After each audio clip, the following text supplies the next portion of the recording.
வெய்ய நான் கொளுத்து இன்னைக்கு ஒரு வெய்யப்பா. வருஷம் கொடுக்க மாதுமா இன்னைக்கு ஒரு வெய்ய வெய்ய கொளுத்துட்டுடா. நீ ஏன்டா வெளிய போற? கட்சிதான் என்ன பண்றது, என்ன செய்யுதுன்னு தெரியல பாப்பா. மலர் போவாரா ஊருக்கு? போக மாட்டாரா? லீவ் வேற விட்டாச்சு, என்னன்னு தெரியலையே. இன்னும் போகாமலே இருக்கிறான்.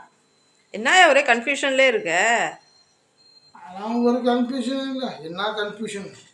வெய்ய அடிக்கிறது தான் கன்ஃபியூஷன். அது வேர்த்து ஊற்றுது போது சட்டையே நனைஞ்சு போயிடுச்சு தெரியுமா? வெய்யலாவா அடிக்குது. ஐயோ, அப்புறம் என்ன மழையாயா பெய்யும்? ஆமா, வெய்யலாவா அடிக்குது. நீ எதிர்மொழியில பேசுறியா? ஏண்டி யோ, உனக்கு ஏதாவது தற்காப்பு கலை தெரியுமாயா உனக்கு? தற்காப்பு கலையா? ஆமாயா.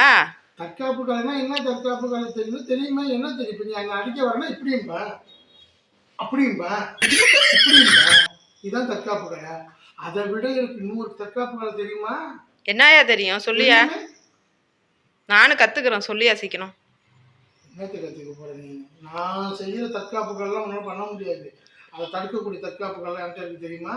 ஏப்பா அப்படியாயா? சொல்லியா பாப்போம். மாவா இருப்பேன், தோசை சுடுவேன். எவனாவது அடிக்க வந்தாலும் ஓடிட்டே இருப்பான். பத்திரமா தலை தெரிக்க ஓடிட்டு இருப்பான். ஒரு வாழ்